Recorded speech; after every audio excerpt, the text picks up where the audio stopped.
पावसाळ्यामध्ये मस्त अशा हिरव्यागार, ताज्या, लुसलुशीत अशा वेल भाज्या मिळतात. त्यातीलच एक दोडका. पण दोडकं म्हणलं की बरेच जण नाक मुरडतात.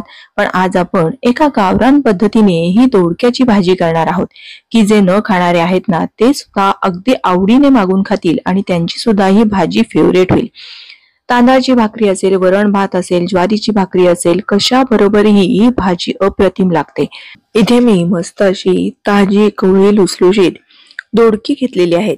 याला शिराळ सुद्धा म्हणतात. दोडकं घेताना हे असं तोडून पाहायचं, कटकन तुटलं आणि आतमध्ये पांढरा मऊ लुसलुशीत गाभा असेल की ते दोडके चांगले आहेत असं समजावं. आता सोलाण्याने याची सालं काढून घेतली आणि मग नंतर ही दोडकी आपल्याला चिरून घ्यायची आहेत. मी साधारण उभी पातळ अशी ही दोडकी चिरून घेणार आहे. जर तुम्हाला ही विळी घ्यायची असेल तर स्क्रीनवर दिलेल्या नंबरवर तुम्ही कॉन्टॅक्ट करू शकता. आणि हे असे मस्त पातळ काप याचे मी तयार करून घेतले. आता कढईमध्ये साधारण मूठभर शेंगदाणे घालायचे. ते हलकेसे डाग येईपर्यंत चांगले भाजून घ्यायचे आहेत. शेंगदाणे काढले की आपण त्याचा लगेच कूट तयार करणार आहोत. शेंगदाण्याचं मी साल सुद्धा काढून घेतलेलं आहे आणि शेंगदाणे मी खलबत्त्यामध्ये मस्त असे कुटून घेतले. हा खलबत्ता जरी तुम्हाला घ्यायचा असेल आणि ऑर्डर करायचा असेल तर तुम्ही स्क्रीनवर दिलेल्या नंबरवर कॉन्टॅक्ट करू शकता. आवडीप्रमाणे हिरव्या मिरच्यांचे तुकडे, 7 ते 8 लसणाच्या पाकळ्या, अर्धा चमचा जिरे आणि थोडीशी कोथिंबीर घालून हा असा भरडा करून घेतला.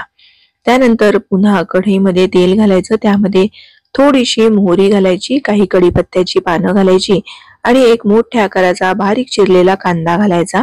चवीपुरतं मीठ आत्ताच घालून घेतलं आणि मग त्यानंतर यामध्ये हळद, हिंग घालून पुन्हा एकदा परतून घेतलं. तयार करून घेतलेला हिरव्या मिरचीचा हा भरडा तो यामध्ये घालून घ्यायचा आहे आणि मग लगेच ही उभी पातळ चिरलेली अशी दोडकी. तुम्हाला अगदी लहान आवडत असेल तर लहान लहान आकारात दोडकी चिरली तरीही चालेल.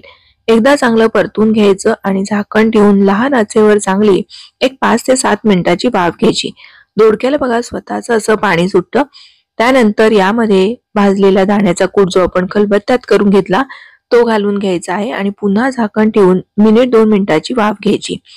लगेच गॅस बंद करायचा. बारीक चिरलेली कोथिंबीर घालायची. आपली ही दोडक्याची भाजी तयार आहे. गावरान पद्धतीने ही दोडक्याची भाजी एकदा तरी करून पहा. तुम्हाला जर आवडत नसेल ना तरी सुद्धा मी खात्रीने सांगते की या पद्धतीने केलेली दोडकी तुम्ही सुद्धा आवडीने खाल.